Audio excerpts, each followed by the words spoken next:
Hello, doll friends. This is Michael Canadas with the Carmel Doll Shop and the Grovian Doll Museum. We are here with our friend Chris Collins Madrid. Hi. And we are talking about a subject. We've done a few videos on paper maches with you because you have Yes.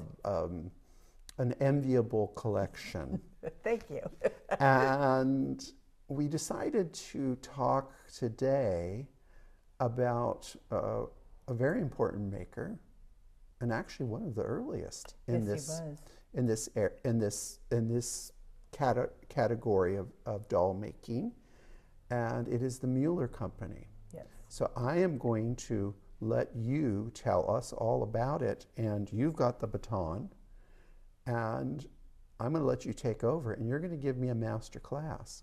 But I think we should start with the attribution of them and why we think a doll is a Mueller as opposed to a Kestner or... Okay, do you want to start there, or you want to start with his history and why he's important?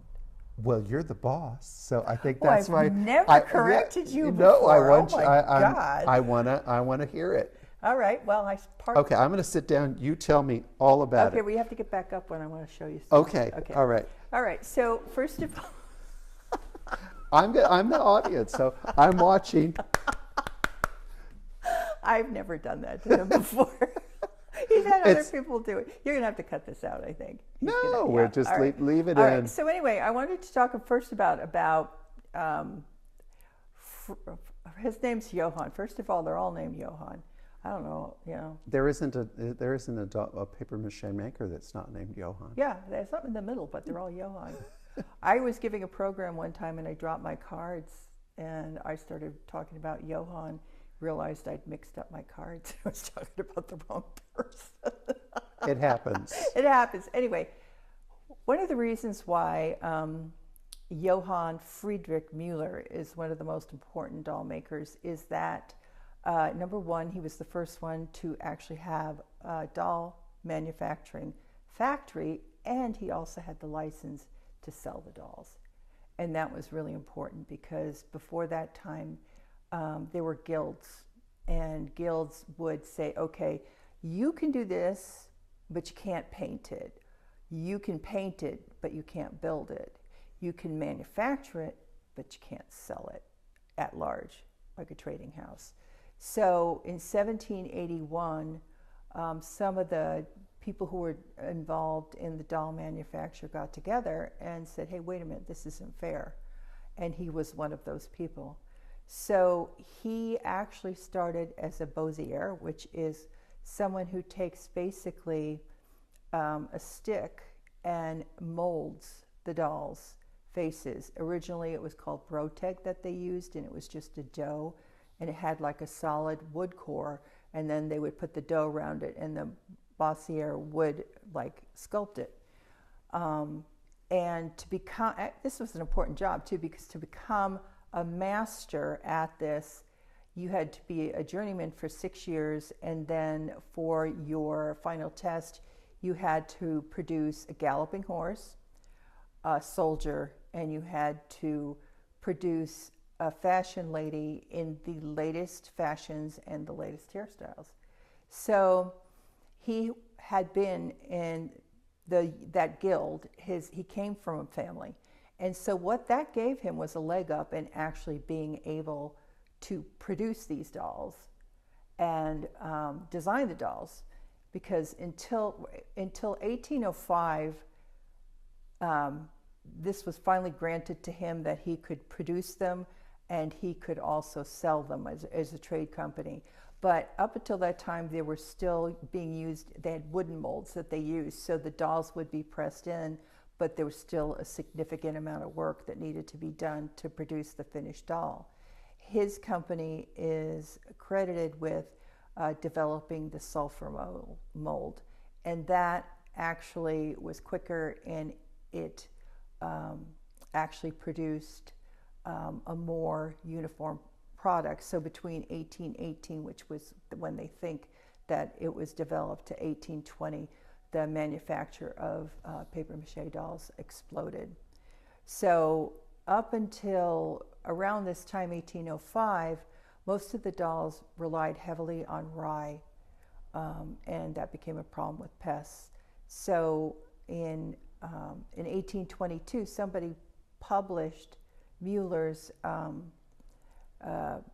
formula for making paper mache, and 80% of it actually was sand, kaolin, white sand, 5% rye, 5% paper pulp, 5% cartoon, and actually 10%, and then glue. And then they mixed this together. They created like a leather, and then that would be placed in the molds. So even by 1820, there was a trade manufacturer. So he'd been doing this a long time before that, but he actually had like 132 different characters available of different types of dolls and toys. So then what happened is he had a daughter. The daughter married Strasbourg. He came on board as part of the manufacturing, and then Strasbourg died. Louis then came on, his son, and they continued to manufacture, but I don't think most of what we would call attributable models are early. And then at the end it became Superior is how they marked them, and then 1892 they actually shut the company down. So anyway. So Chris, where were they located? Sonnenberg. Sonnenberg. So Yes. they're one of the earliest. Very earliest places in very Sonnenberg. earliest places. And like I said, he had a couple things going for him. Number one, he had a really good formula, because using that much sand, or the sand, created an incredibly smooth doll. So he had that. It was not as susceptible to rodents and vermin. He already knew how to mold, so he was... Now, and you mentioned molding. Was he himself a mold maker? He wasn't a mold maker, but I think he inspired the Modeling. the modeling, because that was his background in... Which is ideal if you're going to go into the, Right, the because, business. you know, you need to know how to do it. Because if you can't do it, you have to find somebody else. Well, that was his background, so he was able to do that. And then the fact that he was actually able to trade. And he was also, his company is attributed with designing the sulfur molds. Okay. So he was quite the mover and shaker at So that time. that leads me to believe that when we think of market trends, like say the Kestner company, which was doing in business a little bit later, they were probably actually copying Mueller. Yeah. Well, actually, Kestner was around, but he was doing buttons, and he was doing some other things. And he's over the hill, way over yeah, there. So. And it's one of those things, because he was actually trading with Napoleon's troops and buying, giving them things, and then they would give him waste materials to be able to use in his production. But the difference between Mueller, to me, and Kestner and Dressel and maybe Voigt is, and this is just me, but I feel like... Well, you have enough examples. I feel like his prominence as a doll collector was earlier. A maker, you mean? As a maker, yeah. I'm sure he had a collection too. Oh, no, sorry. Oh, well. It always comes down to that. I know, but he, at one point he employed like 200 or 300 workers, which is huge. That is. But at the end of the day, I don't see that many that I would attribute to it. And once again, we are saying we are attributing to. We are not saying these are made by definitively. Yeah. Because you can't. You know. But Kestner and certainly Kestner and Voigt, there seems to exist many, many, many more examples of those. Don't you agree? Oh, I agree. Mm-hmm. Yeah. So this is sort of. But they're also older. This is now coming on 250 years old. Yeah, and the other thing too is that we were lucky that someone identified like the sheets of dolls that were available from the Kestner company, and that's huge. That's huge. If you know what they were offering, then it becomes somewhat easier to ID. identify the dolls. Well, shall we look at this little group here? And these are some of our teaching tools Which here. I really love that. So I'm going to say that this is Kessner. Would you agree with that? Yes. And I think one of the reasons I say that is because when you look at the material made, it's identical to the plaster pates that are on the later bisque dolls. Exactly. So they must have had a stash of this raw material to work with. And then when we're looking again, these little ones, these we feel that's a Mueller. that's a Mueller.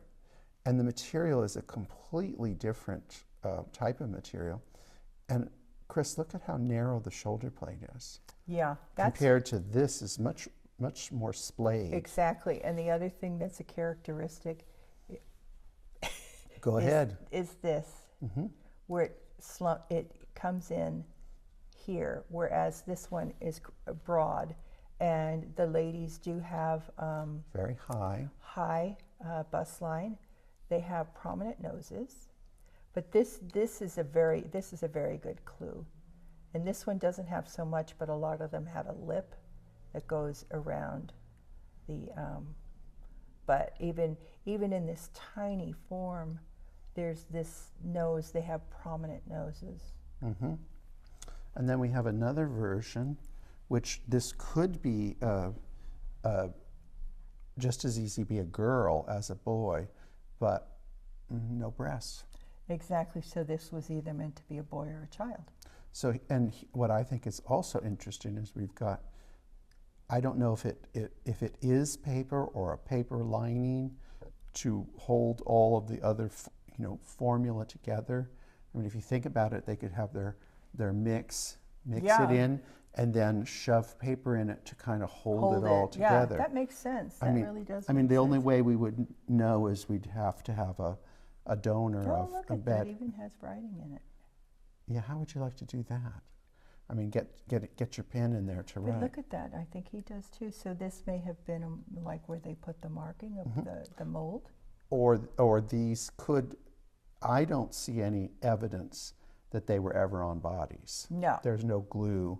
So these could just be little salesman pieces. Yeah, it very well could have been. But look at even on this tiny doll. Look at the hair. Now, do you want to talk about that decoration? This decoration is amazing. This is they do a lot of applied hair to get this, because this may be applied. I think it is applied to get this. So the doll probably has like a comb in the back.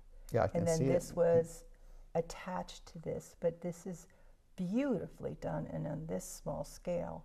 So if we're kind of jumping around, but if we look at this doll here,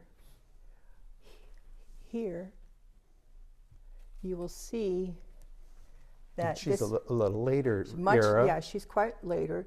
But one of the things you notice is here, this is hemp. And what they did, they applied this hemp and then painted it to match the rest of the hairstyle. And he was known to do that. Well, it gives them a little easy decoration Yeah, without but the labor of cleaning a mold and. Exactly, and trying to develop a mold to hold that. So she also has, they tend to have one-stroke eyebrows. Her nose is broken off, but it was probably slightly larger than a lot of the dolls. They're not the prettiest of dolls, I would say. Well, they have character. But they have character, and they're beautiful. So I interrupted Michael when we were talking about the characteristics, but one of the characteristics is to have large ears. Okay, so we got to show somebody with ears. We've got this girl with large ears, right? They have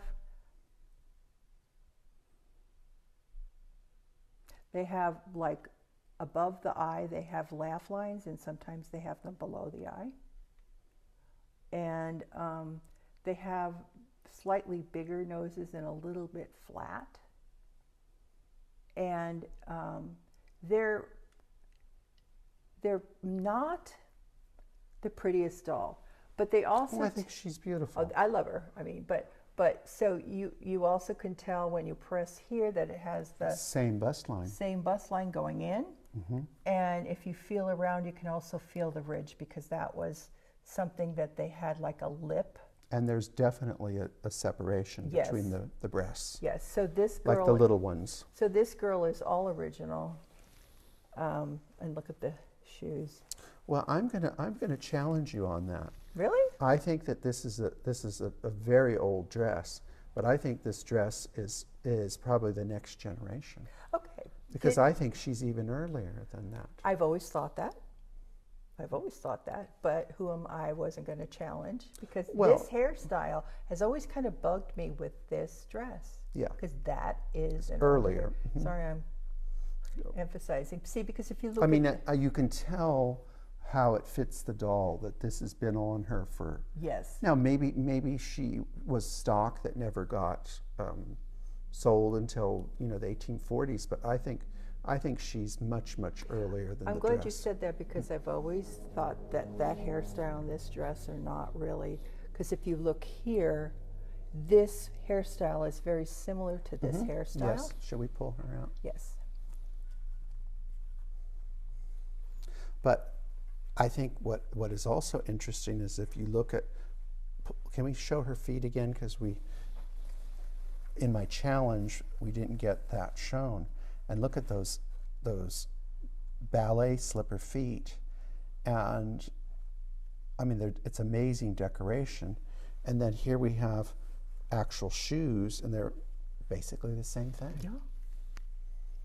But we're attributing her also because she has the blue eyes that have a little highlight, which is characteristic of that. The thin eyebrows. She has the nostrils, but they're not pierced, she has the nostrils also. So she's just that much bigger to do. Yeah, basically. And this one is nice because she still retains her shellac, her varnish, because these were actually called varnish heads, but Mueller used a water-soluble varnish on his dolls, so a lot of them come in this matte, which they really weren't meant to be. Yeah, because somebody washed them at some point. So, but I feel like she is her cousin.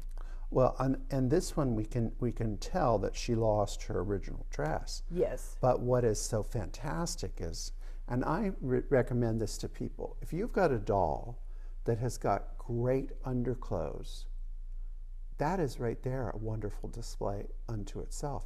She doesn't need a dress. No, I probably won't redress her because her dress literally just melted off of her. But the underclothes are a great example of early underwear. Chemise and. Can we look at, since let's see what maybe she's got. Well, see, she wouldn't have had these, or those are later. They would have. She would either have pantalettes, and there would be just a waistband that wouldn't have any. Someone in the last century wanted to cover her up with modesty. Yes, give her a little. Because she would probably barely have anything there. Hate to break it to you. I know, but she's. I love that. She's a beautiful And I think doll. these false sleeves in knit, these are just amazing. I love those. Yeah, those are amazing. So I wouldn't, if she were mine, I wouldn't dress her. Well, I was going to try to find another dress for her, but I don't think so. Because it's showing off really some nice, and look at that. I mean, look at that placket. How it's just tiny. I know. And I don't know how you could even fold that. That's an eighth of an inch. Yeah, this was before the sewing machine too. Yeah, so wonderful. Yeah, she's a beautiful doll.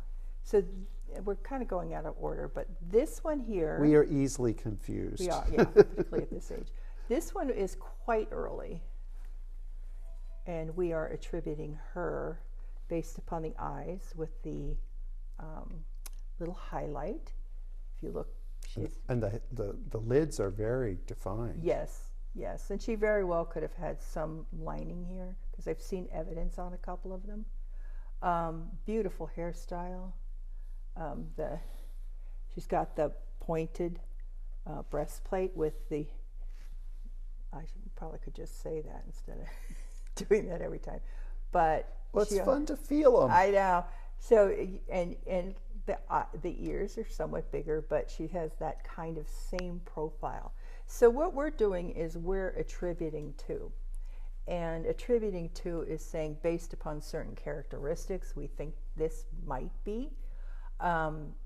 Christine Gravius wrote a book about them, and she had access to museums, and she also reads German, which helps a lot. Sure. And so she came up with this initial grouping, which has sort of been, you find a doll in a museum there that is attributed to or is a gift of the Strasbergs.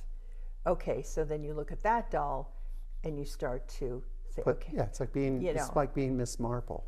Yeah, exactly. And so you start to attribute.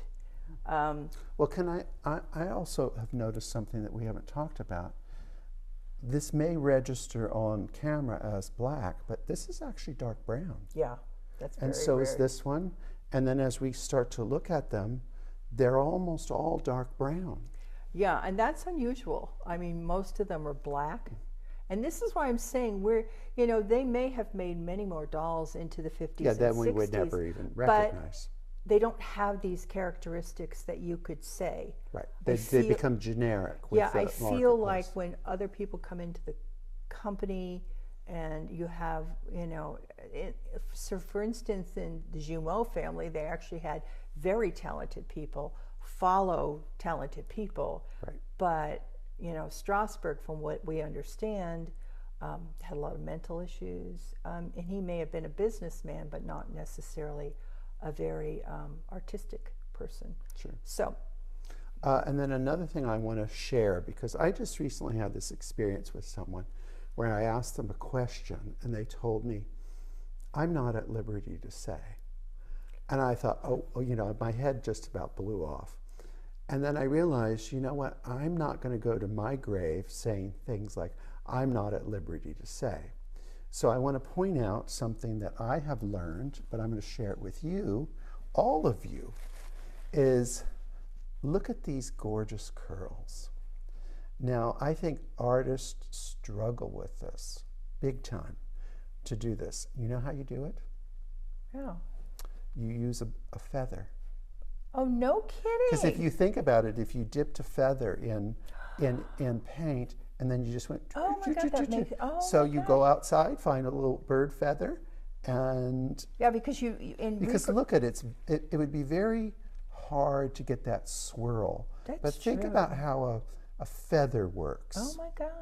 It's interesting that you say that too, because when these are repainted, this is the thing giveaway. that almost always gives them away. It's a giveaway because of the delicate because nature they can't get it right because they're trying to use a brush, and a brush isn't going to do it. Try that, not our doll, obviously. No, I mean I think I'd give it a try. Not her, but someone who I respect and their knowledge said, well, it's easy. You just use a feather. That's amazing. And a feather would be all around and easily Sonnenberg. accessible. Yeah, easily accessible. I mean, with the seagulls in Pacific Grove, we've got we could paint curls for days. So this one's an interesting one. She's quite early. She also is interesting body, but she also is. She has this crown. I believe she actually did have a little laugh line here. She has sort of a prominent nose, and their heads go forward a little bit. Yeah, I think they're very like that. Yeah. And she has that characteristic, and it has the shoulder plate that comes down. The breasts here. She has the breasts because she's a girl, and I believe she is attributable to them based upon those. I think so. And once again, this is not a beauty queen, but she's a beautifully executed doll, and she's got this sweet little smile. And I think one thing, can we turn her around, because we've got a really large comb here. Look, and that looks, Chris, doesn't that look like they took a real comb and made the mold off of a real comb? Yeah, 100% looks like that. I mean, that's an oversized. Yeah, I mean, this is not at all proportional to what they would put on these dolls. I mean, if you were wearing this as a human being.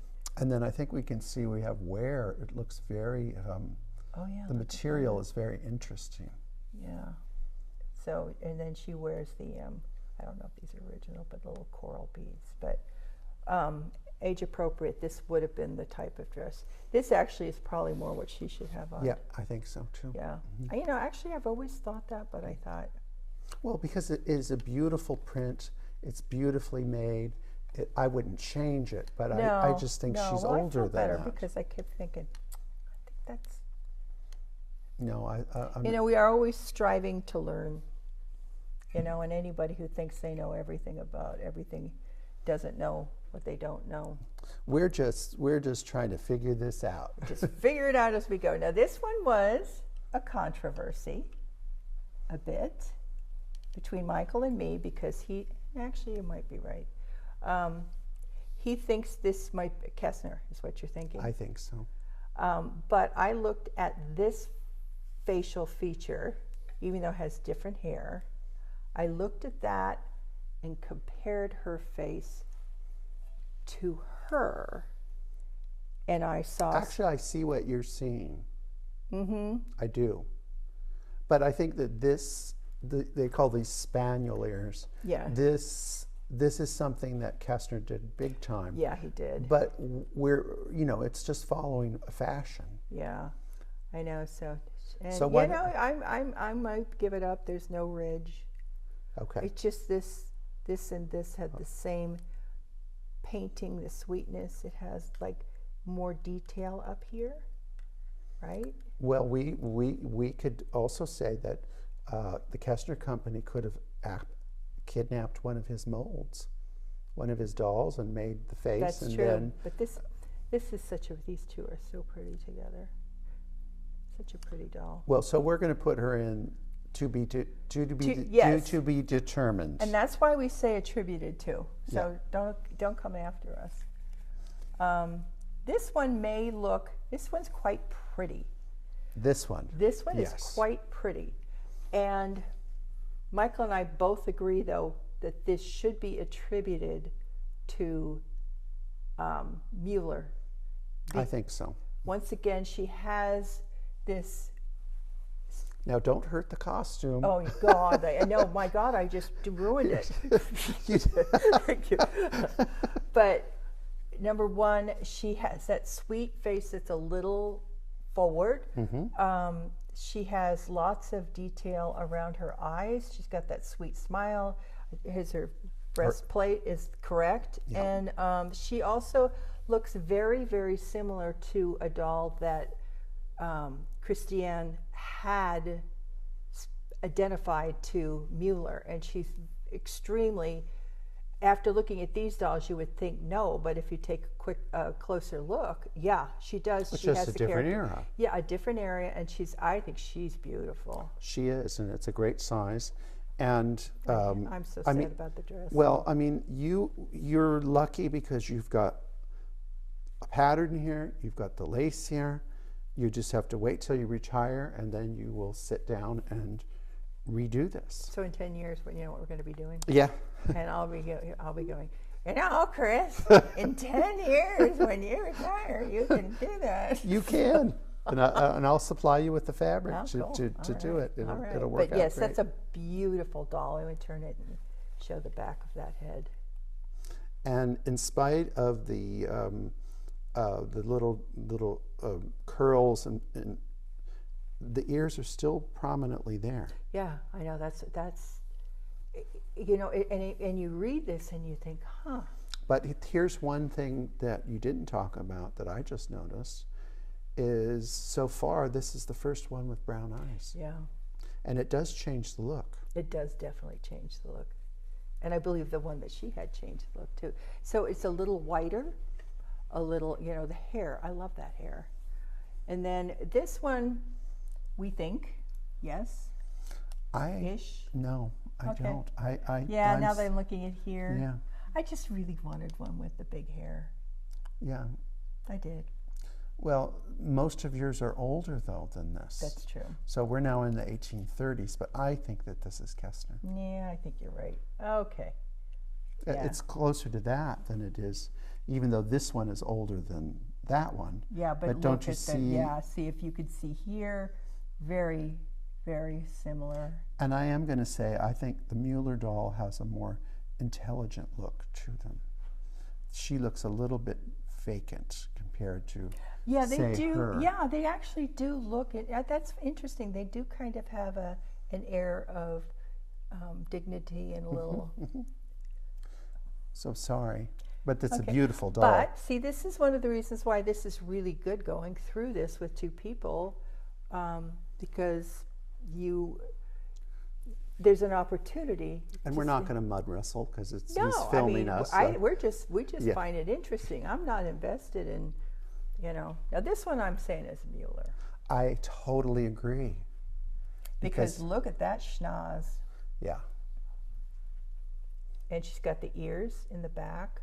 And look at how different she looks with a Very prominent ears. Yeah, and then if you look at this, that would be the color that would be on her if Yes, it hadn't if she- dissolved, which is a very different color. But I love this doll. And she has absolute perky breasts. I'm feeling it. You can feel it too, don't you? You can see it's the Wow, classic. this is just way more than bang on, than right? it And appears. there's the peak, right? There's the. But yeah, they put lots of emphasis on that. That is I love that doll. And it looks like they've lined the paper in a blue that's similar. I'm getting through this paper. Interesting. Isn't that Yeah. interesting? So one of the things when I retire is I had decided that maybe, I would try to take scrapings from the inside of some of the shoulder heads Oh, that would be interesting. and get that tested to see. Oh, yes. So there's another one. Are we going yes, no, maybe so? I can't tell because this one is just so different. Yeah. So we're in the 1840s. So it's, Yeah, I mean, it doesn't have the pizzazz of the older ones. No, But also, it's a tiny doll. yeah. No, look at the straight. Well, except feel it. There's something there. They're very. And I don't think it's fairly straight. But it's not. It's still different than. Yeah, I know. And she doesn't really see. They don't look alike to me. No. So, but what we're doing here too is there are hundreds of manufacturers that we don't know. Right. Is this an extra layer or is this in the mold?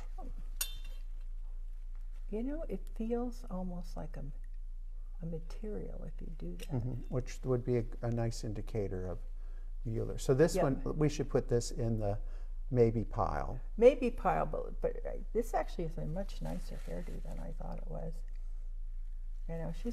She's got beautiful color too, and a cute size. Now, did it come with this dress? No, I just put the dress. Okay, yeah, because again, this is 1840s, and this dress is an 1870s dress. Yeah, I know. I just put it on there because she was nude. You don't want her to be nude.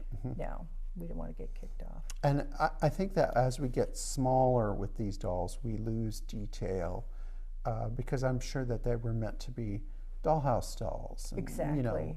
Exactly. They weren't meant to be pride of place. And I know that it's shocking to the collectors now to realize that with the desirability of small dolls, and when they were made, small dolls were a small price, big dolls were a big price. So it was all based on the size of the doll, which had to do with the material, the weight of the material, or international shipping. So that's the other they're thing. not going to put as much into this Right, that because they're going to get more money for that. Right, exactly. And because this doll is pretty heavy. Very heavy. Yeah, I mean, and to ship them, that's the other thing you do notice about earlier paper mache heads and later ones, that they continually strived to get them thinner and thinner and thinner because shipping was based upon weight. Yeah. And then we have one where we're really going into the later. Yes. Well, But she has, oh, look, she has almost the identical hairdo She does. as the last one. But again, because of her size, there's way more detail with Yes. the crimped part. Yes, and this one of the reasons why I said maybe, because she does have the laugh lines, which they talked about. She does have the highlight. She has not a prominent nose, but she does have a nice little. But she's definitely a later doll. I think we could put her in the maybe pile, because what we're getting now is generic, aren't we? Yeah. To follow the marketplace of what people are buying. Right. So essentially, she is almost. I mean, the hairstyle's more Defined. There's a hole right there. I wonder what was in there. Well, the hole is probably for a wreath of flowers, Yeah. a coronet. Yeah. Or at least a flower or something. Yeah. Now, do you think this dress is appropriate to this? I think it's okay. I mean,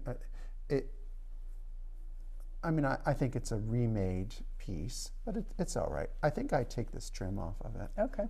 To be honest with you. Okay, I could do that. I think it just adds. Oh, look at somebody covered up her little. Well, look at the size of these feet. They're enormous. Oh my God, look at that.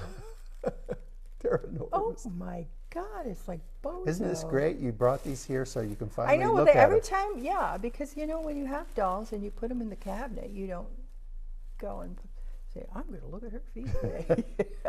But anyway, I think she's a beautiful doll, weird feet, and I think she and this one are probably the same manufacturer. May not be the one we think, but So we're going to do the quantum leap yes, to the end game. yeah, So we discussed it could be or could not be the last one, because we're getting into market trend. And by the time we get to the end of the company, the dolls just look like any other company's dolls. So, I mean, there are superiors of different eras, but this, I think, would be like the last era of superior. 100%, because Kuhner and Dressel, Fleshman, who else were doing those little? Everybody. It almost looks like, it almost looks like a, what's the one, American one? Greiner. Oh, Greiner. Mm-hmm. Yeah. Yeah. They become very generic. There isn't much to distinguish the dolls in that period, as far as I can tell. Not that I don't collect them and I don't study them. But you can see when you start to putting her next to people that have some, the original, you've got some of the same materials being used. Paint-wise, eye colors. That's true. It has it does have blushes. the little dot. So there's a lot of, there's still some tradition in the company. She's a cute doll, though. It's a very cute doll with a cute costume and all of that. Yeah. But I can see that in this grouping, there's gaps. I know. I know. There's gaps. So you got to get hustling, girl. Oh, you mean I have to buy more dolls? Yeah, you have to buy more dolls to fill in the timeline. Well, so when somebody's got to do. So when you are doing your timeline, how do you go about doing that? I try to study not only hairstyles, and I look at hairstyles, I look at materials, I look at dresses. Sometimes it's not that easy to do, but that's sort of how I to start. Mm-hmm. So I go her first based upon that hair. Yeah. Well, these two kind of tie, don't they? Yeah. But she a little more. She's a little earlier. Just these two, I would say, are close to contemporaneous, or she goes between these two. Yeah. This one is close to this era because of this. And then from there we go down. And then, as we start to see the hairstyles change, but this is very early. But what you don't have is an Apollo's knot type of hairstyle. No. With the big, huge curls. Yeah, and, I know. I need one of those. Yeah, yeah. I do need one of those. So, there's still hope for you. I know. Well, there's something get for another me doll. to look for. Yeah. Abigail's done. I don't have to do Well, that one anymore. Chris, it's always fun having you here and having your treasures here, and we appreciate it. And I hope that our audience realizes that this is not this is an art to kind of figure it out. And I know I've had people in the past, they've asked me a question about a doll, and I'll just say, I don't know. And they get really mad because sometimes you just can't absolutely say. No. I think that's the thing that's interesting about doll collecting is that the more you know, the more you know you don't know, because there's just so many varieties, and a lot of them are not marked because it wasn't about people collecting them, it was kids playing with them. And this particular subject matter is not like a bisque doll or a china doll. They are tougher than people think. However, the atmosphere can change how they look. 100%. Where a china head is going to look the way it's going to look since pretty much the day it was made. And these have the atmosphere changes. Well, it's interesting because I remember telling somebody about who's very picky about their bisque dolls, and she was asking about paper maches. I said, you know, you're going to have to be able to accept flaws. If you want to have a comprehensive, wonderful collection. If you want to have a collection, you're going to have to accept flaws. And John Darcy Noble had a wonderful description of them, which was pleasing decay. Yes, well, they do have that. You know, but they're wonderful. Yes. They But she doesn't need to collect those. Just leave them for us. Why do you think I told her not to collect anything perfect? All right. All right, doll friends. We'll see you later. Thanks Bye-bye. for listening.